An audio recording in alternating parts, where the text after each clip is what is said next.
Halo semuanya, Assalamualaikum warahmatullahi wabarakatuh. Selamat pagi.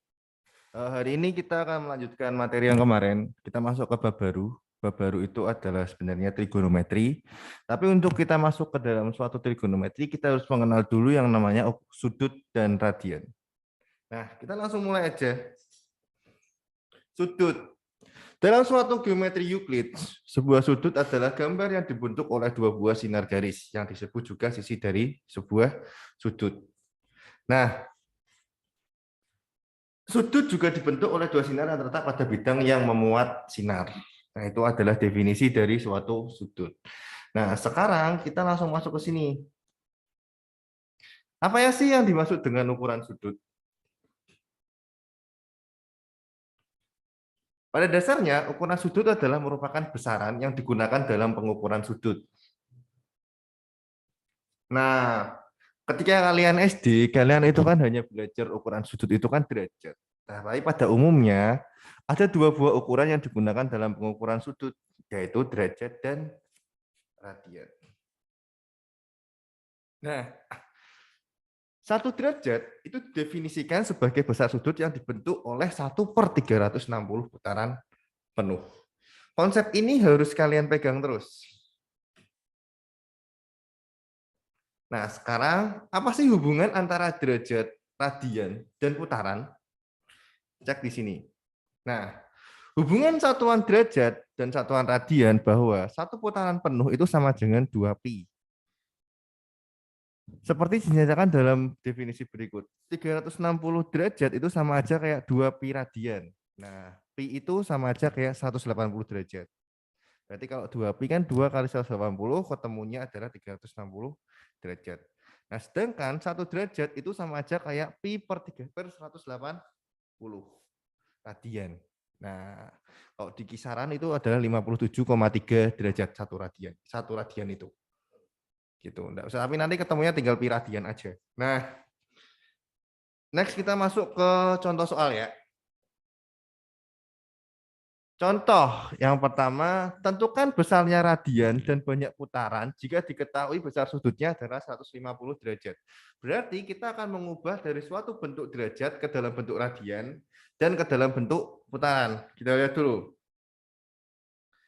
Nah, 150 derajat itu sama dengan berapa radian dan sama dengan berapa putaran. Kita masuk ke radiannya dulu. Nah, untuk mencari radiannya itu adalah rumusnya tinggal pi per 180 dikali 150 derajat radian. Berarti kan tinggal 100 kan ini kan 150 derajat dibuat ke dalam bentuk radian. Berarti ketemunya ini. Berarti kan 150 dikalikan pi per 180. Berarti ketemunya adalah radiannya 5/6 pi radian. Gitu aja. Kalau mengubah dari derajat ke dalam bentuk radian. Tapi kalau dari radian ke derajat ya dibalik aja, berarti tinggal dikali 180 per pi gitu. Next kita masuk ke sini. Kalau kita mau masuk ke putarannya, 150 derajat itu berapa putaran sih sebenarnya?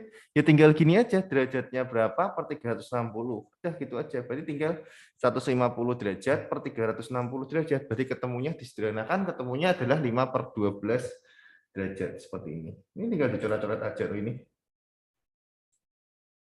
Coret, coret, terus tinggal disederhanakan, ketemunya adalah 5/12 gitu. Next, 3/2 pi radian itu sama dengan berapa derajat? Sama dengan berapa putaran? Kita lihat dulu. Nah, sini. 3/2 pi radian dibuat ke dalam bentuk derajat. Itu gini sebenarnya. Kenapa kok dapat 3/2 kali 180? Itu dasarnya dari sini. Berarti tinggal 3/2 pi. 3/2 pi itu dikali dengan, tadi kan ini kan dikali dengan pi per 180, kalau ini dibalik dikali dengan 180 per pi. Kan tinggal dicoret aja ini. Coret, coret.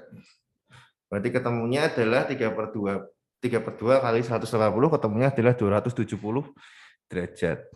Nah, sekarang kalau misalkan kita mengubah nih dari soal pi nih, dari 3/2 pi radian diubah ke dalam bentuk banyak putaran. Berarti kita lihat. Nah, langsung aja sebenarnya kita kan udah dapat nih 270, ya kan? Nah, 270 tinggal jadiin ke bentuk putaran gimana? Langsung aja berarti kan. Ini kan 270-nya. Jadiin ke bentuk putaran berarti tinggal 270 per 360. Udah, nolnya coret, coret. Terus ini semua bagi 9, bagi 9, bagi 9, 3, bagi 9, 4. Berarti ketemunya adalah 3/4 putaran. Gitu aja. Nah, ini kalau misalkan kita ngomongin hubungan antara derajat, radian, dan putaran. Next. Nah, sekarang kita masuk ke hubungan dari suatu derajat, menit, detik. Kalian kan pasti tahu kan kalau menit, detik itu kan satuan waktu. Berarti kan berikut hubungan derajat, menit, dan detik. Nah, 1 derajat itu sama aja kayak 1 jam. Nah, 1 derajat itu sama aja kayak 60 menit. 1 derajat itu sama aja kayak 3.600 detik. Nah, keterangannya petik 1 itu adalah simbol menit, petik 2 itu adalah simbol detik. Pak SB hanya akan memberikan contoh sedikit aja. Perhatikan. Ubahlah bentuk derajat berikut dalam bentuk menit dan detik. Berarti kan di sini ada 62,4 nih. Derajat jadiin ke dalam bentuk menit dan detik. Kita lihat 62,4 itu kan dasarnya dari mana? 62,4 itu kan kita bisa tulisnya gini sebenarnya. 62 derajat, benar nih 62 derajat ditambah 0,4 derajat. Nah, jadi kan 62 derajat tambah 0,4 derajat nih. Padahal itu kan kita bisa buatnya ke dalam bentuk menit juga 0,4. 0,4 derajat itu sama aja berapa menit? Berarti kan 1 derajat tadi kan 60 menit. Berarti tinggal 0,4 dikalikan 60 seperti ini. Ini. Berarti ketemunya berapa tuh, Cah? Oh, ternyata 62 derajat tambah 24 menit. Berarti langsung aja tulisnya gini, 62 derajat 24 menit. Gitu. Nah, satuan detiknya mana? Ya enggak ada, karena udah menit aja udah enggak koma gitu loh. Jadi udah angkanya udah bagus.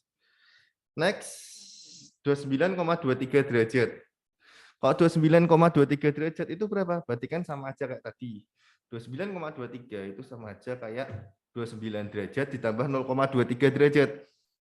Nah, 0,23 derajat itu berapa? 0,23 derajat itu sama aja kayak 0,23 kali 60. Di sini lihat. Loh, Pak kok masih ada komanya? Nah ini, kalau masih ada komanya, kita bisa buat ke dalam bentuk detik. 13,8 derajat kan jadiin detik bisa. Caranya gimana? Berarti 29 derajat tambah 13 menit tambah 0,8 menit dikali 60 detiknya. Berarti ketemunya kita dapat 29 derajat tambah 13 menit tambah 48 detik. Nah, berarti ketemunya 29 jam 29 derajat 13 menit 48 detik. Gitu aja. Nah, silahkan kalian coba pelajari dulu supaya lebih paham. Kalian bisa lihat di LKS halaman 37, 38, 39 untuk membaca. Nah, di situ juga ada beberapa contoh soal yang ada di LKS. Nah, tugas minggu ini adalah kalian silahkan kerjakan LKS halaman 39.